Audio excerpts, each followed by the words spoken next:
The fascinating truth is that Oktoberfest is not only about beer, but about the psychological magnet of belonging that draws millions into the same rhythm of joy. When thousands raise their glasses in unison, the brain releases dopamine, because synchronized actions create a deep sense of unity and trust. Psychologists call this phenomenon collective effervescence, a state where individuals dissolve into the energy of the crowd and feel more alive than ever. The music, with its simple repetitive rhythms, hacks the brain's memory centers and makes people recall moments of joy long after the night ends. Even the shouting of "I am Prosit" works like a subconscious anchor, conditioning the crowd to expect pleasure and release with each repetition. The oversized beer glasses play a role too, because holding something heavy tricks the mind into believing the moment itself carries more importance. Psychological studies show that food at festivals is not just fuel, but a ritual of grounding. Pretzels and sausages become edible symbols of comfort and belonging.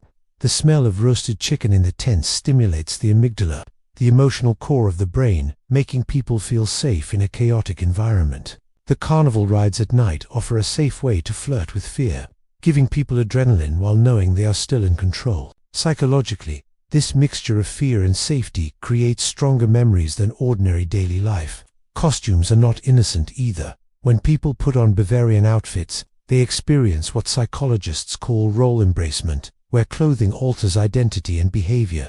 Men in lederhosen walk taller and feel prouder, while women in dirndls often report feeling both traditional and empowered.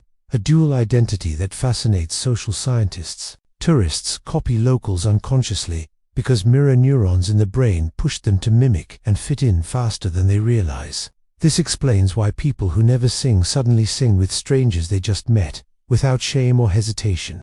Alcohol lowers inhibitions, but the psychology of the crowd lowers them even more, because the fear of judgment dissolves when no one is watching individually. Even the parade has a psychological purpose. It shows continuity, reminding people that they are part of a chain of generations, and that creates comfort in a changing world. Colors, music, costumes, and rituals are cultural memory devices designed to keep identity alive through repeated sensory experience. The Ferris wheel at night is more than a ride. It is a metaphor of perspective, lifting people above the chaos, giving them a temporary godlike view. Psychologists argue that moments of elevation like this are remembered longer because they create contrast with the everyday ground view.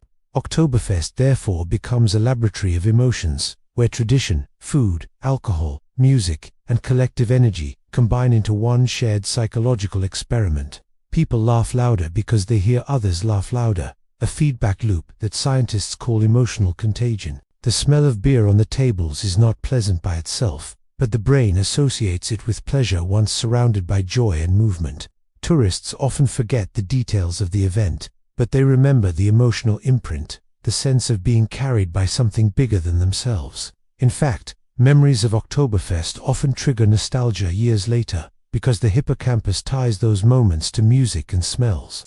This is why people return year after year, not for the beer itself, but for the psychological promise of joy repeated. Many don't notice that Oktoberfest tents are designed like theaters, focusing attention toward the band, which channels and directs group energy. Lighting plays a role too, because warm yellow lights simulate the intimacy of fire, the oldest human gathering symbol. Sharing a table with strangers turns into fast bonding because eating and drinking in close proximity lowers the perceived distance between people. The phenomenon of table friendships emerges, where temporary groups form, behave like lifelong friends, and dissolve the next day without regret.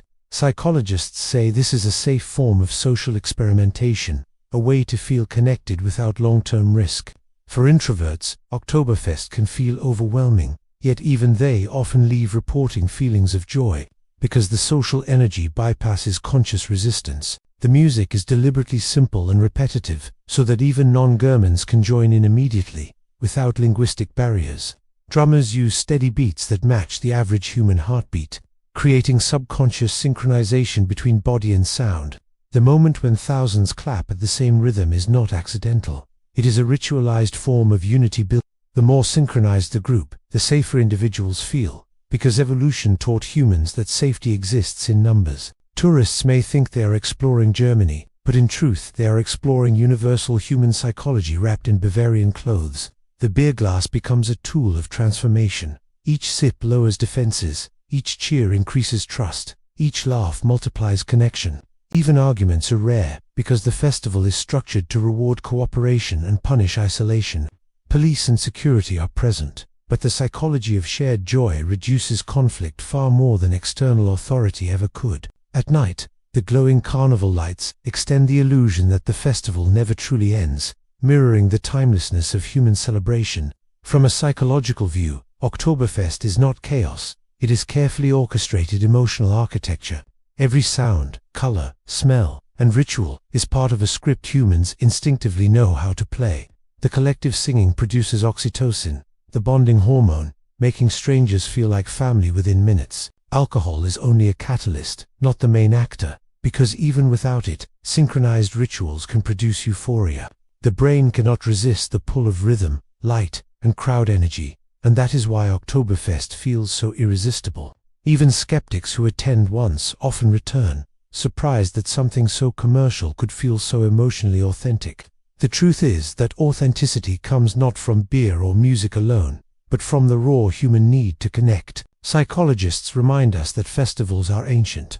Oktoberfest is only the modern version of age-old harvest celebrations. When people dance on benches, they reenact the oldest ritual of joy, movement, rhythm, and togetherness. The mind is tricked into believing the ordinary night is a once-in-a-lifetime event, and that illusion is powerful enough to stay for years. By the 10th stein of beer, people are no longer tourists, locals, Germans, or foreigners. They are part of one collective identity. Boundaries dissolve in the tent, and people carry this memory as proof that humanity can be one, even if only for a night. Oktoberfest therefore reveals a hidden psychological truth. Humans crave rituals that let them forget separation. The food, music, costumes, and laughter are just tools for this deeper longing. And that longing is what people really pay for when they enter the gates of Oktoberfest. It's not the buyer, it's the belonging. It's not the rides, it's the rush of unity. It's not the costumes, it's the identity they awaken. It's not the parade, it's the continuity it promises. And it's not Oktoberfest, it's humanity celebrating itself. So the next time you see Munich exploding in laughter and music, remember, it's not chaos, it's psychology in motion. It is a mirror of our deepest needs, and a stage for our most joyful selves. Oktoberfest is a party, yes, but also a massive emotional experiment repeating every year. Millions come for beer, but millions leave with memories far stronger than alcohol can explain. And if you want to understand people, joy, and culture, you must understand Oktoberfest. Subscribe now, Healing with Sergi Guru, because we bring you not just festivals, but the psychology that makes us human. Don't miss the next truth. Hit subscribe and join this journey.